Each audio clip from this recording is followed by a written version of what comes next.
Olá, está no ar mais um JR Entrevista. Hoje nós recebemos aqui no estúdio o secretário de Aviação Civil, Tomé Franca, para falar sobre o cenário atual e as perspectivas para a aviação no Brasil. O setor aéreo passa por um momento de transformação e nós vamos discutir aqui no JR Entrevista os principais desafios e o futuro do setor.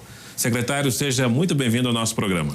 Fará, é um prazer estar aqui com você no JR Entrevista, conversando com os telespectadores da Rede Record. Vamos conversar sobre esse setor que tem a ver com o desenvolvimento econômico, desenvolvimento social e com os sonhos de muitos brasileiros que querem voar pelo Brasil. É verdade, a aviação realiza o sonho de muita gente. Bom, o governo estuda o leilão de pelo menos 102 aeroportos, sendo aí pouco mais de 50 terminais do primeiro bloco, é o que está sendo previsto, não está fechado ainda esse número.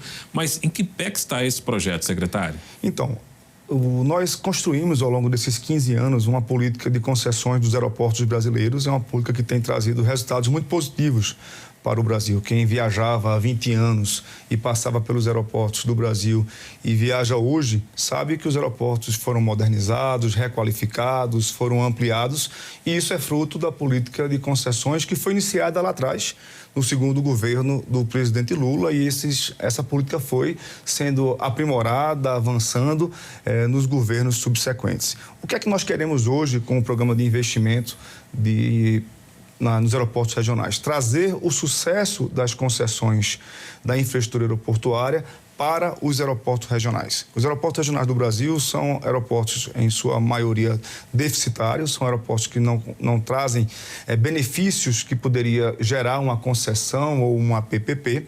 A política que é utilizada hoje é com investimentos de recursos públicos, ou seja, licitação, obra pública, e esse processo nem sempre tem a eficiência e a agilidade que a gente precisa na aviação, e nós queremos trazer para esses aeroportos aquilo que deu certo nas concessões. Então, serão construídos blocos de aeroportos regionais, aeroportos que estão, na sua maioria, no interior do estado, aeroportos que têm menor demanda, que ainda é voltado para a aviação geral, ou seja, para a aviação de pequeno porte, com poucos passageiros. Esses blocos vão ser oferecidos para as concessões que têm contrato ativo com a União, hoje são 12 concessionárias, e vai se transformar numa nova obrigação da concessionária. Então, ela faz o investimento privado, e vai fazer também a operação desse aeroporto, ou seja, vai manter a operação ativa, buscando trazer novos voos, buscando trazer conectividade, e isso, sem dúvida alguma, vai dar um novo patamar para os aeroportos do interior do Brasil.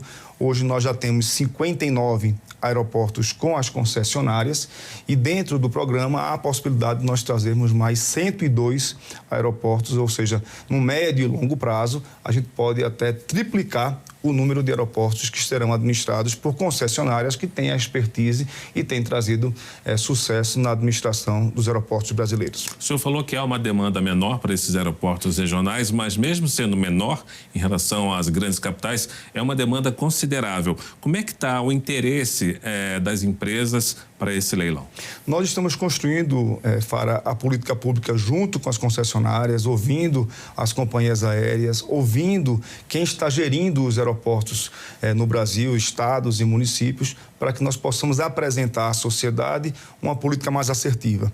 Então, hoje, esses aeroportos são deficitários, eles não se transformam em lucro para quem está administrando, por isso é que ele vai entrar na concessão original como uma obrigação. A concessão será remunerada através de reequilíbrio contratual para poder fazer os investimentos e para fazer a operação, e o benefício que ela terá pode ser na ampliação do contrato, tendo mais prazo na sua concessão original, ou mesmo em desconto em outorga da sua concessão. Então, haverá uma remuneração através de equilíbrio para a concessão, para que ela possa fazer os investimentos nesses aeroportos regionais que são deficitários. Na sua maioria, voltado para a aviação geral, mas a intenção é que a aviação no Brasil possa crescer, para que a gente possa ampliar a malha aérea, conectando, o Brasil, conectando as regiões, conectando as pessoas das diversas regiões. Hoje nós temos na Amazônia Legal, nos estados da região norte, nos estados do Nordeste, ainda grandes vazios de infraestrutura aeroportuária. Distâncias muito grandes entre aeroportos, e esse programa visa buscar suprir essa ineficiência da atual infraestrutura, fazendo com que esses aeroportos possam estar melhor preparados para receber voos e onde pousa um avião, decola a economia, decola as oportunidades, gera-se emprego, um empresário pode fazer um investimento. A aviação não é só turismo, a aviação é também desenvolvimento econômico, geração de emprego e de oportunidades para todo o Brasil. Pois é, sobre isso que eu queria insistir, secretário, porque a Secretaria tenta incrementar a aviação regional, só que duas das principais companhias que operam essa malha, Azul e Voepaz, enfrentam desafios atualmente, né? A Azul, questão de financiamento, de pagamento de algumas obrigações, e a Voepaz, a gente teve aquele acidente em São Paulo recentemente. O Brasil tem essa infraestrutura, mesmo com esses pequenos desafios enfrentados por essas companhias? O Brasil tem estrutura para melhorar a aviação regional, para aquecer essa conectividade que o senhor citou? Por exemplo, Amazonas, algumas cidades do interior do Nordeste, por exemplo, o Centro-Oeste, nós temos essa capacidade? Olha, Fara, você que acompanha a aviação, especialista da aviação, sabe que o setor da aviação civil, no ano de 2020, durante a pandemia, ele foi muito afetado pela pandemia. Os aeroportos se fecharam, a malha aérea foi reduzida, os aviões ficaram parados e, infelizmente, no governo passado, não houve um aporte mais significativo para socorrer o setor da aviação civil. Então, o sofrimento que esse setor passou durante um período de forte impacto, quando os aeroportos estavam fechados, quando as pessoas estavam isoladas, está sendo percebido até os dias atuais. Você sabe que os Estados Unidos, por exemplo, aportou recursos públicos, cerca de 50 bilhões de dólares. A França aportou 20 bilhões de dólares. Portugal, é um país pequeno, aportou 2 bilhões de euros no setor da aviação e o Brasil foi zero. Eu não estou querendo fazer daqui um debate político, mas eu acho que esse é o fato que a gente precisa enfrentar. O governo Lula tem apresentado alternativas para a aviação civil. Recentemente, aprovamos uma alteração na Lei Geral do Turismo, permitindo que as companhias aéreas possam acessar recursos do Fundo Nacional da Aviação Civil, o FENAC, para ter crédito. Esse crédito serve para quê? Serve para poder fazer requalificação das suas aeronaves, para renovar a frota, para poder dar mais sustentabilidade financeira às companhias aéreas. Então, o governo federal tem cumprido o seu papel no sentido de socorrer o setor para que ele possa ultrapassar, digamos assim, as dificuldades que são enfrentadas. E as companhias aéreas hoje estão nesse processo de recuperação. O fato de nós termos uma companhia aérea em recuperação judicial, ele sinaliza para uma retomada da sua operação com maior sustentabilidade. Isso já aconteceu aqui no Brasil com outras companhias aéreas que hoje estão muito bem posicionadas no Brasil. E nós sabemos que nós temos assim um grande mercado para crescer, para poder conquistar, para alcançar. Nós temos certeza que essa dificuldade momentânea, com investimento em infraestrutura, com crédito para as empresas, com o brasileiro voando mais a partir do crescimento da economia e gerando mais oportunidade de acesso ao transporte aéreo, vai favorecer o crescimento e a estabilidade das empresas que operam no Brasil. Secretário, muita gente gosta de viajar, muita gente precisa viajar, só que o preço das passagens aéreas tem sofrido aumentos frequentes. Os bilhetes acumulam uma alta aí de quase 10% em 12 meses contra 4,4% de um percentual geral. Que fatores que impedem que a tarifa no Brasil seja um pouco mais em conta? Olha, Fara, esse é um dado que eu acho que é importante para a gente esclarecer. Nos últimos 12 meses, na verdade, houve uma redução do valor da passagem. São dados da ANAC com relação às passagens que foram efetivamente compradas pelo passageiro, que é isso que importa. Mas a população não tem essa percepção? A população não tem essa percepção em parte, né? Nós temos dados que em 2023, setembro de 2023, nós tínhamos o custo médio do trecho viajado de R$ 780. Em setembro de 2024, o valor médio da passagem por trecho caiu 15%. Hoje é R$ 666. Então, há uma redução nos últimos 12 meses do custo da passagem. Esse dado que você apresenta é o dado do IBGE, que também é um dado oficial, é um dado que ele aponta com o valor oferecido das passagens futuras. Esse dado que eu estou falando é o dado efetivamente pago pelo passageiro que compra a passagem no Brasil. Então, há uma redução do custo da passagem nos últimos 12 meses de 15%. Há uma redução também do valor do quilômetro viajado. O quilômetro viajado em setembro de 2023 era 66 centavos. Hoje é 52 centavos. Uma redução de quase 20% do valor pago pelo passageiro por quilômetro viajado. Então, os dados apontam para um caminho de redução do custo da passagem. Isso se dá em função de quê? Redução do QAV, que durante o governo Lula reduziu 25% no QAV desde o início. O querosene de aviação. O querosene, que é o combustível que abastece as aeronaves, né? Então, é o QAV, reduziu 25%. E ele compõe 40% do custo da operação de um voo. Então, quando você tem a redução do QAV, do combustível da aeronave, tem um impacto significativo no custo da passagem. Outro impacto que é importante é a questão da judicialização. No Brasil, a gente ainda tem um percentual muito significativo de processos judiciais contra as companhias aéreas. É claro que aquele passageiro que se sente lesado, que se sente prejudicado por alguma questão que acontece na aviação, precisa judicializar. Ocorre que esse percentual de judicialização ele é completamente fora da curva dos mercados significativos de aviação no mundo. Seria, inclusive, a minha próxima pergunta, porque as companhias falam disso, né? Porque a judicialização é muito alta, existe um mercado, inclusive, de ações contra as companhias, acima até do que a média de outros países. Como é que se lida com isso? O mercado de judicialização contra as companhias aéreas movimenta um custo de R$1 bilhão no orçamento das companhias aéreas, das principais companhias aéreas do Brasil. Veja que impacto significativo. E termina que isso aumenta o preço da passagem, né? Eu sou de Pernambuco, sou do Nordeste, e lá no Nordeste a gente brinca uma expressão dizendo o seguinte: não existe almoço grátis. Então, tudo tem um custo. E esse custo sempre ele é repassado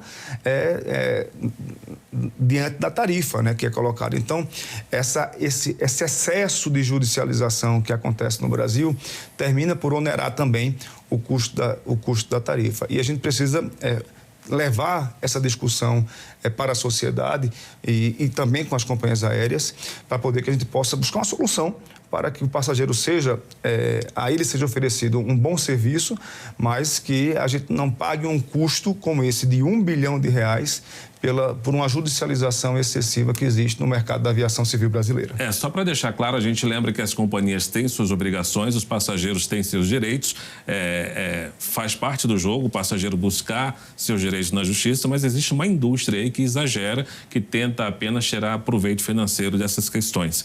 Agora, a gente lembra que você pode assistir ao JR Entrevista na Record News, também no portal R7, no Play Plus, no Jornal da Record e no JR 24 horas à 00:30. É claro, também ainda nas nossas redes sociais. Secretário, o governo até anunciou um auxílio para as aéreas, mas isso foi suficiente? O senhor falou da ajuda aí que foi dada. Isso foi suficiente? Isso é suficiente para que as companhias possam renovar a frota, possam se estruturar cada vez mais? Como é que se houver essa questão de auxílio, essa relação do governo com as companhias aéreas? Como é que isso pode beneficiar o cliente e o passageiro? Olha, qual é o papel do governo com relação a criar um ambiente de maior sustentabilidade para investimentos no país na área da aviação? Primeiro, deixar uma agenda regulatória que o mercado possa se autorregular, que possa gerar competitividade, que possa gerar um ambiente seguro juridicamente, regras claras, para que quem quer investir no Brasil possa investir com segurança. Esse é o papel que o governo tem que desempenhar e é isso que a gente tem buscado fazer. O Ministério de Portos e Aeroportos, a Secretaria de Aviação Civil, junto com a agência reguladora, causar um ambiente, promover um ambiente de segurança para quem quer investir no país. Depois a gente precisa promover infraestrutura, né? Não dá para viajar se não tem aeroporto. Então, esse também é um papel que a gente está focado no Brasil de gerar mais infraestrutura aeroportuária para que a gente tenha de onde decolar e para onde pousar. E nós estamos fazendo o maior investimento da história em infraestrutura no Brasil. Tanto investimento público como investimento privado. São cerca de 4,2 bilhões de reais que estão sendo entregues ainda no segundo semestre de 2024, que é um resultado extremamente positivo. Nunca, né, na história do país, da aviação, nós entregamos tantos aeroportos requalificados, aeroportos ampliados, tanto no lado ar, na pista, na taxiway, no pátio de aeronaves, como no lado terra, no terminal de passageiros, dando mais conforto e mais qualidade para quem está viajando.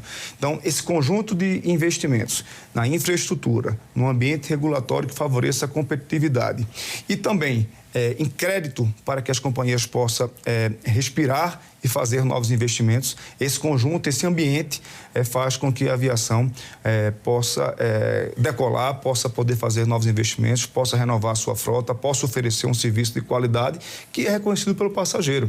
Você sabe, Fara, que o passageiro reconhece a qualidade do serviço nos aeroportos e da aviação brasileira. Nós temos uma crescente no nível de satisfação do passageiro há cerca de 20 anos. Nós, de 0 a 5, o resultado das pesquisas era em torno de 3, 3,5. Hoje nós temos 4,8, 4,7, ali encostando na nota máxima, que seria 5, do reconhecimento da qualidade do serviço que é oferecido no Brasil. Isso também é fruto desse ambiente que o governo federal, ao longo dos anos, vem oferecendo para que a aviação possa se autorregular, possa ter competitividade, possa ter melhor preço e possa oferecer um serviço de qualidade para o brasileiro que voa no Brasil. Secretária, vamos falar daquele programa que gerou muita expectativa de passagens aéreas com preço mais em conta, o programa Voa Brasil, que foi divulgado uma expectativa de número de passageiros, mas o número efetivo de passagens vendidas foi abaixo. Como é que o senhor considera o programa Voa Brasil? Olha, o Voa Brasil é o primeiro programa social, de inclusão social da aviação brasileira, uma preocupação do nosso governo de incluir mais brasileiros no setor da aviação. A gente fez um estudo e observou que a população mais idosa, apesar de compor 10% da população brasileira, ela só compõe 2% da ocupação nos assentos da aeronave. Então, observando esses dados, nós bolamos um programa que visava promover a inserção desse novo mercado dentro da aviação civil. E aí, qual foi o melhor caminho que nós encontramos? A rede de aposentados do INSS era uma rede segura para poder identificar aquelas pessoas que tinham maior idade e também seria uma forma de garantir o acesso dessa população ao transporte. Então, todo brasileiro que é aposentado pelo INSS e que não viajou nos últimos 12 meses pode acessar o programa e comprar passagens até R$200. Tem muito aposentado viajando? Tem muito aposentado viajando. Quando a gente fala de gestão pública, de executivo, a gente fala muito de números, 3 milhões de passageiros, resultados de bilhões de investimento, mas eu acho que por trás desses números, Fara, tem as pessoas. Eu acho que esse governo tem essa sensibilidade com as pessoas. É cada brasileiro que está podendo viajar, às vezes um aposentado que nunca viajou na vida, está podendo fazer a sua primeira viagem para reencontrar uma irmã, um parente, conhecer um neto que mora em outro estado. Ou mesmo possível ampliar para pessoas de baixa renda de uma forma como fazer um passeio. Eu acho que o programa está num momento de avaliação. Para o governo federal, são 16 mil pessoas que já viajaram. Você pode dizer assim, isso é uma quantidade significativa de passageiros? Sim, isso significa 100 aviões completamente lotados de pessoas que estão viajando pelo Brasil. São mais de 70 destinos, pessoas que talvez nunca tiveram oportunidade de entrar numa aeronave, que foram talvez alguma vez no aeroporto a passeio, mas nunca puderam viajar no transporte aéreo. Outro dia eu estava em São Paulo, e tinha uma senhora na sala de embarque, embarcando no mesmo voo que eu, conversando com a outra pessoa, dizendo que ela era do interior do Maranhão e tinha vindo para São Paulo para trabalhar e já estava aqui há algumas décadas e estava voltando para conhecer um neto que morava numa cidade do interior do Maranhão. E aí eu fiquei curioso e perguntei como é que ela estava viajando e ela disse que estava fazendo aquela viagem pelo Voa Brasil. Ela tinha vindo de carro para São Paulo, já estava aqui há algumas décadas, a família ficou lá, a filha teve uma netinha e ela estava indo viajar. E aquilo emociona, né? A política pública chegando nas pessoas, dando oportunidade, dando dignidade, melhorando a qualidade de vida. E você que está nos assistindo aqui no JR Entrevista, que é aposentado e que não voou nos últimos 12 meses, ou é neto, filho de um aposentado do INSS, acessa a plataforma do programa, é o gov.br/Voa Brasil. Procura a sua passagem, vamos voar pelo país, conhecer novos destinos, aproveitar essa oportunidade que o governo federal dá a você, que é aposentado pelo INSS, que não viajou nos últimos 12 meses. O JR Entrevista vai para um rápido intervalo. Na volta, a gente conversa mais com o secretário nacional de Aviação Civil, Tomé Franca. Não saia daí, continue ligado.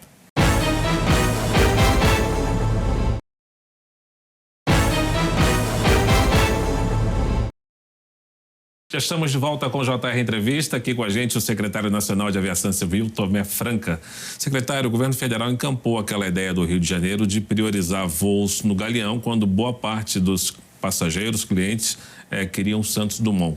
Não é o passageiro que deve escolher onde pousar, onde decolar? Por que o governo federal encampou essa ideia de levar mais voos para o Galeão e preterir alguns no Santos Dumont, que fica no centro da cidade? Na verdade, não há essa decisão de tirar voos do Santos Dumont para levar para o Galeão. A Secretaria Nacional de Aviação Civil e a ANAC regularmente avalia o desempenho e a qualidade do serviço que é oferecido em todos os aeroportos do Brasil. Aeroportos que são concessionados, que estão sendo administrados pelas concessionárias, assim como também pelos aeroportos que são administrados pela Infraero. O aeroporto do Santos Dumont, o aeroporto do centro do Rio de Janeiro, é administrado pela Infraero e nós tínhamos avaliações da baixa qualidade do serviço do aeroporto Santos Dumont. Significava filas grandes, com grande demora para embarque, o acesso rodoviário com muito trânsito para chegar ao aeroporto do Santos Dumont, e houve uma medida para a restrição da capacidade do Santos Dumont para que o aeroporto pudesse organizar o seu serviço e oferecer um serviço de qualidade para o passageiro. Essa foi a medida que foi implantada há alguns meses pelo Ministério de Portos e Aeroportos. Como qualquer outra política pública, ela está sendo avaliada, os resultados dessa política está sendo avaliado e a Infraero está fazendo investimentos de infraestrutura no aeroporto, com requalificação da sala de embarque, manutenção da pista de taxiway, para poder melhorar a qualidade e o conforto do passageiro, mas também a segurança para quem está voando através do Santos Dumont.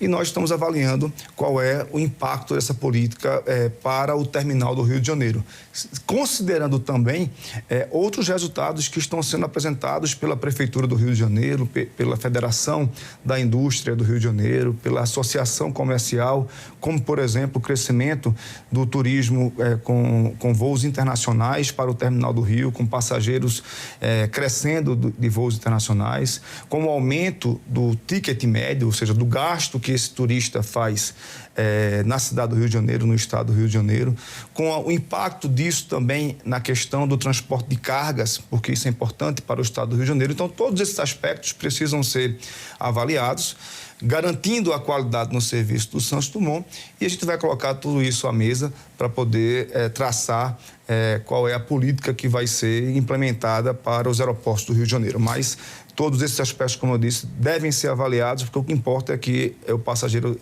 possa, sim, escolher o aeroporto que ele quer voar, mas que precise voar com segurança e com conforto.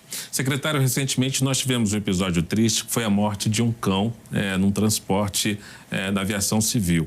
O que o governo tomou de providência ou fez alguma coisa para contribuir para que essa questão, o transporte de pets, seja melhor regularizado, que os animais possam serem transportados pela aviação civil com mais segurança? Primeiro é importante dizer, Fara, que a nossa regulação, o transporte aéreo no Brasil é uma referência para o mundo inteiro. Agências de regulação do mundo inteiro visitam a nossa ANAC, visitam a Secretaria de Aviação Civil para trocar experiência e aprender com aquilo que nós estamos fazendo aqui. Nós somos referência para o mundo inteiro na aviação civil e queremos ser também referência no transporte aéreo de animais.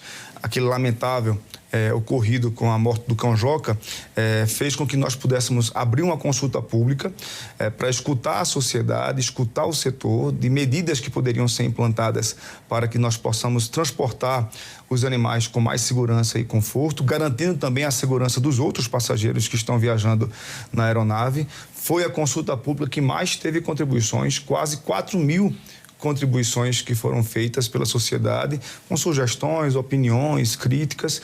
Nós consolidamos essas informações e apresentamos um programa, que é o Programa de Melhoria do Transporte Aéreo de Animais, que é o PATA, que foi lançado recentemente, com apoio do Congresso Nacional, com apoio da ANAC, com a participação, inclusive, do tutor do cão Joca, que faleceu, e nós pudemos apresentar à sociedade algumas medidas que visam buscar o melhor transporte para os animais. Animal não é carga, deve ser transportado com segurança, com conforto, e nós agora vamos implantar uma fiscalização trimestral, né, dos procedimentos que estão sendo feitos junto com as companhias aéreas. As companhias aéreas agora passam a ter a obrigação de ter um cadastro de clínicas veterinárias nas bases aeroportuárias para, ocorrendo algum incidente com o animal, poder trazer um serviço veterinário o mais rápido possível para aquela situação. Estamos implantando também estudos com relação à rastreabilidade, no caso em que o animal precisa ser transportado por uma questão de segurança no porão da aeronave, para que ele possa ter a rastreabilidade e o seu tutor poder acompanhar aquela viagem. Quando é importante a gente dizer isso, quando ele é transportado no porão da aeronave, ele não é transportado junto das bagagens, ele é transportado num local com segurança, com conforto, com oxigênio, monitorado pelo comandante da aeronave. 90%, 92% do transporte de animais no Brasil, ele é feito na cabine, junto do seu tutor. Apenas 8% do transporte é feito no porão, e quando é feito no porão, é feito com segurança e é feito para garantir a segurança também do passageiro que está dentro da aeronave. São animais de grande porte e que precisa ser transportado numa condição especial. E nós assinamos, junto com as companhias aéreas, um manual de procedimentos que está sendo implantado e está sendo fiscalizado pela ANAC para que esse animal, quando for transportado no porão, seja transportado com conforto, garantindo que cada tutor que leva o seu pet, que precisa levar às vezes o seu pet porque faz uma mudança ou porque está saindo de férias e quer a companhia do seu pet, possa fazer isso com tranquilidade no Brasil, e nós podemos assegurar que os procedimentos estão sendo adotados e que você pode viajar com tranquilidade com o seu pet nos aviões brasileiros. Como é que funcionam as salas sensoriais para autistas? Como é que nasceu essa ideia e qual foi a ideia de colocar esse projeto já implementado? Logo que eu cheguei, recebi a missão do presidente Lula e do ministro Silvio Costa Filho, assumindo a Secretaria de Aviação Civil há 5 meses, o ministro me deu essa missão de, junto com as concessionárias brasileiras, implantar salas multissensoriais para crianças que portam o espectro do autismo ou neurodivergentes, né? Não são apenas para as crianças, não é só para TEA, mas para qualquer neurodivergência que precisa de um cuidado especial quando chega no aeroporto. Você sabe que o aeroporto é aquele ambiente um pouco mais acelerado, com muito som, avisos sonoros, com muitas telas. E nós conhecemos uma experiência muito interessante no aeroporto de Vitória e no aeroporto de Congonhas, com as salas multissensoriais. Um ambiente adaptado para que essas crianças possam chegar no aeroporto com os seus familiares e ficar nessa sala se adaptando àquele clima de viagem, que não é o clima cotidiano para nenhum de nós, né? Assim, nós não vivemos dentro de aeronaves, né? Então, para uma criança que é neurodivergente, esse ambiente às vezes é ainda mais difícil. Então, é uma sala preparada, com profissionais preparados, a capacitação para os profissionais de aeroporto que estão em solo e que estão dentro da aeronave para lidar com situações mais estressadas, de modo que todos possam viajar com tranquilidade nas aeronaves e passear pelos aeroportos brasileiros com segurança, com conforto e com tranquilidade. Eu também presenciei, Faro, eu sei que a gente está aí já no finalzinho da nossa entrevista, mas eu gosto de trazer essas realidades. Eu fui visitar uma sala multissensorial lá em Congonhas e tinha uma mãe com o seu filho que era autista. E ela, agradecendo a iniciativa nossa da implantação daquela sala, porque ela não conhecia, era a primeira vez que ela estava entrando na sala, e ela disse que era a primeira viagem que ela ia fazer com tranquilidade. Então, são políticas como essa que tocam nas pessoas, que muda a vida das pessoas e que faz com que todos possam ter uma experiência feliz viajando de avião pelo Brasil. Secretário, o governo federal disponibilizou cerca de 400 milhões de reais para a reabertura do aeroporto de Porto Alegre, Salgado Filho. Essa não era uma obrigação da concessionária? Por que o governo tomou essa iniciativa? Foi questão política? Olha, é importante dizer que quando nós tivemos aquelas enchentes no Rio Grande do Sul, no dia 22 de maio, houve o fechamento do aeroporto de Porto Alegre. 5 dias após, nós já estávamos com a base aérea de Canoas aberta para voo comercial. Em 5 dias, o governo federal atuou, o Ministério de Portos e Aeroportos, Ministério da Defesa, Força Aérea Brasileira, para transformar uma base aérea militar num aeroporto comercial, impedindo que houvesse qualquer desconexão do povo gaúcho com o Brasil e com o mundo. Dias após, nós já estávamos com operação comercial em mais 6 aeroportos do interior do estado do Rio Grande do Sul. E aí eu preciso registrar a importância de nós termos infraestrutura aeroportuária no interior do nosso país. Em junho, nós já estávamos com o terminal de carga do aeroporto de Porto Alegre aberto para escoamento da produção e para chegar a mantimentos pelo modal rodoviário. Em julho, nós tínhamos o terminal de passageiros aberto. E agora, em outubro, nós reabrimos o aeroporto de Porto Alegre para aviação comercial e em dezembro vamos estar com a operação em plena execução, inclusive com voos internacionais que nós estivemos agora na TAP, garantindo o retorno do voo para Lisboa, de Porto Alegre, mantendo o voo de Florianópolis, que iniciou após o fechamento de Porto Alegre. Essa operação garante uma agilidade para que o Estado gaúcho pudesse manter a sua conexão pelo transporte aéreo, mesmo no período de grande calamidade. Em paralelo a isso, nós fizemos um reequilíbrio cautelar, porque em nenhum contrato de concessão poderia prever uma enchente que deixasse um aeroporto fechado 20 dias, submerso. Né? O aeroporto de Porto Alegre ficou submerso durante 20 dias. Então, não há nenhuma previsão contratual que, numa situação de calamidade que nós vivenciamos no Rio Grande do Sul, pudesse prever aquilo contratualmente. Então, dentro da matriz de risco da concessão, aquelas obrigações que são da concessionária, ela precisa e está fazendo. E aquilo que extrapola essas obrigações contratuais, cabe ao governo federal, de maneira rápida e ágil, responder às necessidades do povo gaúcho, e foi isso que nós fizemos, cumprimos a nossa obrigação. O governo Lula foi ágil na operação aeroportuária, na criação da base aérea de Canoas como aeroporto regional, na abertura de outros aeroportos em parceria com as companhias aéreas, mas também no investimento necessário de 400 milhões de reais para que a gente pudesse manter a conectividade do povo gaúcho com o Brasil. O JR Entrevista fica por aqui. Nós lembramos que você pode assistir ao programa na Record News, no portal R7, no Play Plus, no Jornal da Record, no JR 24 Horas e também em nossas redes sociais. Muito obrigado pela sua presença aqui no JR Entrevista, secretário. Obrigado. Agradecemos também a você pela sua companhia e a gente se vê numa próxima edição. Até lá.